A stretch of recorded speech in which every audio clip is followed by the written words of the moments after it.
Hello, everyone, and welcome to this week's episode of the Disney Dining Show. I'm your host, Pete Werner, joined at the table this week by my good friends Charles Boda. Hey, folks.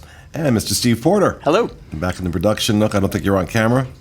Oh, of course he is. I forgot. We're dealing with not only is it a giant head, but a giant ego of the rhinocologist, Rhino Clavin, on the Switch. I feel like Craig never wants to present himself appropriately, and I do. I see. All right. We thought we'd do something a little different. And Rhino, you can chime in on this as we're going around. I want to do something a little different this week, rather than kind of the normal stuff that we do. And so I asked these guys about their first memory of dining at Disney World. And I thought that could be kind of an interesting discussion. What was your first time dining at Disney World? And I'm going to start with you, Charles. Okay, fair enough. Like many first times, I don't really remember my first time, but I do remember my first time since working for this company. As a child, I lived in Florida, and so my parents wanted to save money and go back and forth. I think we had year passes at the time, so we wouldn't eat on property too often. I know we probably did here and there, but I think more snack foods than actually dining on property. So luckily for me, since my first time in recent memory was working for the Diz, I actually have documented evidence, like an entire description of my first time, and it was pretty awesome. It was at Homecoming Florida Kitchen over in Disney Springs. And it was an awesome place for me to have my first time working with a company and dining with everybody, because it wasn't in park and it was relatively new. So I think you had previously had a poor experience, or we'd heard about poor experiences. No, we'd done a review, and we'd had a bad experience there, and we were going back to re-review it. Yeah. So I was there for that re-review. And this was at like February 2017, I think, is when I wrote up the review for this. But it was an awesome experience, and everybody, even though they'd had a bad experience, everybody was very open-minded. But since it wasn't in the parks, I didn't feel like my recent park knowledge was like a hindrance or anything like that. Kind of felt like I couldn't enjoy it as much as everybody else. But it was all in all a great experience. I didn't list who was there with me, but if I remember correctly, I think both of you guys were there, and I know Will was also right. Will Perry, our creative director. Yeah, and if you ever get the chance to hang out with Will, it's completely awesome. Oh yeah, Will's amazing. Yeah, so we had a really fun time, but the food was great. Like you guys had previous bad experiences, but this time they pretty much knocked it out of the park. To be fair, we'd gone to review it. We'd had a less than stellar experience, but then everything we were hearing from people was how great this restaurant was. So I'm like, okay, maybe, and it was so overwhelming, the number of people that were giving us positive feedback, that we said, okay, maybe we caught them on an off day. We need to go back and do this again. Yeah. So that was only the second time I'd ever been there. Yeah. And I won't go through like everything we had, because I have a review that tells me everything, but I don't like reading my own stuff. But the pictures actually make me want to go back there and eat again almost immediately. I remember the food was amazing. I was really happy about the fact that everything is Florida sourced, and that I bring that up every single time we talk about Homecoming, because as a pretty much a Floridian, 35 years I think qualifies me at this point. All the Florida source stuff, from the flooring and the wood and the beams and everything like that, to the art on the walls, to the food, that's really cool to have some place that shows off the best Florida has to offer. But it wasn't overly crowded. Our service was phenomenal. It was just an all-in-all great experience, and it was one of the first times I started out doing a lot of these restaurant reviews, and so that's kind of one of the ways that I got to know everybody and how they worked and how they function and everything. So it was a bonding experience. It was really great, and that's one thing about, I don't know, none of us talked about what we're going to say before this, so I don't know what your guys' things are. One of the things that sticks into me when I think about old dining reviews, or even recent ones, is it's always this really nice, like these bonding experiences, these moments where, yeah, I have to like pay attention because I'm going to write it later. I think at the time, and I still occasionally do this, I had a notebook where I could write down descriptions and everything. So it was work. We were on the clock, and yet it was still like a nice family style meal where we were all talking about like our lives and everything, especially because was in town, so he's not often. So it was very casual. It was really fun, and it was just an awesome experience. And it kind of set the tone for a lot of awesome experiences to come.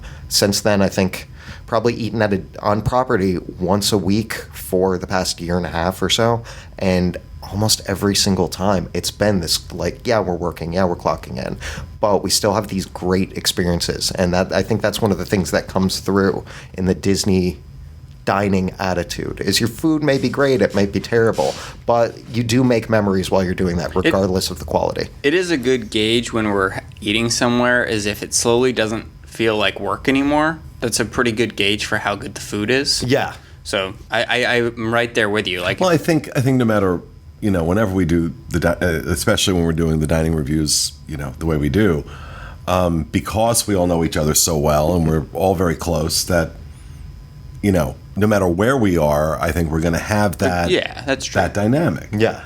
But that was one of the questions I was going to ask. How did that first experience inform your tastes, your expectations moving forward? Well, it did. It didn't do the best job of showing like a baseline for what I could expect on Disney property, because there's a difference between the way Disney Springs operates, Disney resorts operate, and then in-park restaurants operate. So, I didn't have a ton of context at the time. When I went to Homecoming, I was pretty blown away by the quality. It was more than I'd expected, because not having years of experience with it, the term Disney associated with something generally in my head meant, okay, it's a little bit watered down. It's like the idea of a thing, but they're not going to get really the quality there. Homecoming really nailed the quality, and it was really true to the heart of Florida cooking and Southern cooking and everything. I really liked that. I haven't had that experience at every place we go. Certainly not in park, So it took me a while to get a gauge of resort quality and then Disney Springs quality and then park quality and everything. But as far as the dynamic of, going out to eat and the kind of mindset that we have and the kind of moods and vibes that we have, that was what really set the tone for me. The way we hang out, the way we interact hasn't really changed much since that first review, to where, yeah, we're paying attention, yeah, we're going over everything, but there's still just this quality to it, to where even if our schedules are hectic and I'm like, oh, I have a review to do today, the second we walk through the doors and actually sit down and start experiencing it, it's barely work anymore. Right. It's like, okay, I'm hanging out with friends eating. Mm-hmm. And I like to think that that's the kind of experience that everybody can bring, but that we definitely can bring, because I'm actually there eating with friends. So I can speak on sitting there eating with friends.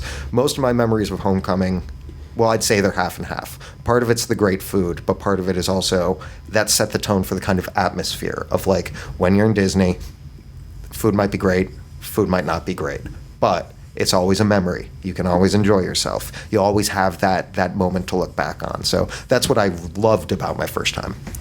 All right. Well, for me, again, this may not be my first time, but it's the first one I remember.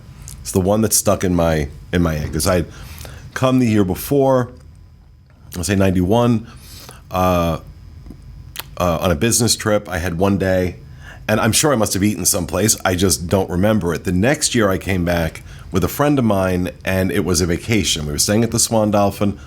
We were going to be here for a week, and I remember a woman that I worked with at the time had talked about the Mexico Pavilion and how eating at that restaurant was like sitting at an outdoor cafe in Mexico.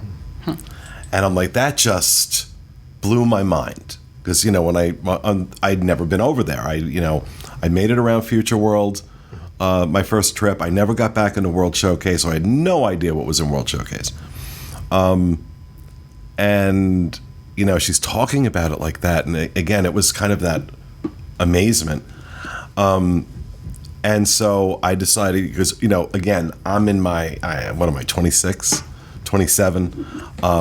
I was working a job as an intern at drug and alcohol rehab for indigent teenagers. I think I was making $14,000 or $15,000 a year. I saved every dime I had for a year to be able to go on this trip, and because my parents worked at my parents worked for Sheridan, I was able to get the friends and family rate, which was $69 a night at the Dolphin, which I had to pay in cash because I did not own a credit card. I had traveler's checks. But this was going to be the big splurge meal. This was going to be the meal that, outside of that, we had to really be very tight about it. And so, but, again, we didn't know like dress codes or anything like that. We figured this is a very expensive meal, especially for us. So we had blazers and we had, slacks. I was wearing, God help me, I was wearing a cream seersucker suit. I'm obviously the last person who's allowed to judge for overdressing at a theme park, but Florida with somebody from New Jersey coming down in late May, dress shoes, and my friend David was dressed very similarly. I remember he was like wearing this like emerald green suit, if I remember correctly, and we walk from the Swan Dolphin over to Epcot, and we get into Epcot, and people are just looking at us like, where the hell are they going? And we get in to the pavilion, and I just remember like, you got to be kidding me, because I really do think of all the pavilions at World Showcase, Mexico is the most immersive. Oh yeah, in terms of its theme, it's really hard for any other pavilion to really capture that the way Mexico does. And I remember, we were sitting at a table right on the railing where the boats go around, thinking, okay, this is the most amazing place I've ever been. And that was that trip. Everything we did was like, okay, this is the most amazing thing I've ever done. And that's one of the reasons my passion for Disney was so ignited by it. And this was no exception. And it was probably the last time I thought the food at that restaurant was any good. Well, and I wonder if you had some rose-tinted glasses when you were eating the food there. Well, I think, now that I'm thinking about it, after having done this for however many years now, I think about, my perspectives now, and doing this little exercise and like thinking about my first memory eating at a Disney restaurant. I'm realizing, you do have this different set of glasses on when you're looking at this stuff, and the food. I remember it being really good. Whether it was or not, I don't know. Maybe in 1992, it was good food. It's still the same food. They're just running through the last of it now. They just got to the bottom of the can. Yeah. But and of course, when you get home from a trip like that and you're regaling people with the tale of your experiences, that was like near the top of the list. Because again, from Jersey, we didn't, there's no theme per se other than, Bon Jovi. Rundown 60s, rundown 60s Italian restaurant, but which is now would be a really cool theme. But in New Jersey, that was just the way it always was. And so to be in a place like that, and of course, for weeks afterwards, everybody that can't run and hide is hearing about this. So actually, I'm kind of glad I came up with the idea to do this because it really put a smile on my face, and it brought back a really wonderful memory of that first time, that first experience, and how it contributed. I don't know that it set a tone for future dining experiences, but I know that it was a major contributor to that wonderment of this is a place where they do things nobody else does. and how that absolutely captivated my imagination and ultimately led me to start the site and the boards and Dreams Unlimited and the show. And so kind of amazing, if I don't want to credit San Angeline with the creation of this website, but I will say, that experience was definitely part of the fuel behind it. What about you, Steve? So mine is similar in that I think, looking back, it did kind of set off a chain of events. Mine was at Ohana, or what is Ohana now. I'm not sure. I just tried to do my research on it and I couldn't find anything. Was it always called Ohana? I think so. Okay. I'm not so it was sure, but at the Ohana character breakfast, and this was my first trip to Walt Disney World. I was 3 or 4 years old, and I was terrified of the characters, like a lot of little kids are. he still is. And Don't- some adults, yeah. Yeah, don't let him kid you. He still runs and hides behind me when we're in the parks and he sees a character. But no, I during most of this meal, I was hiding underneath the table. No joke. Petrified of any of the characters that came by. And I kind of barely remember the food, but not anything at all. I don't remember what it tasted like, or I was 3 or 4 years old. But I do remember Minnie Mouse came by, and kind of whatever she did, she kind of got me to come out from under the table, and she picked me up, which they're no longer allowed to do that.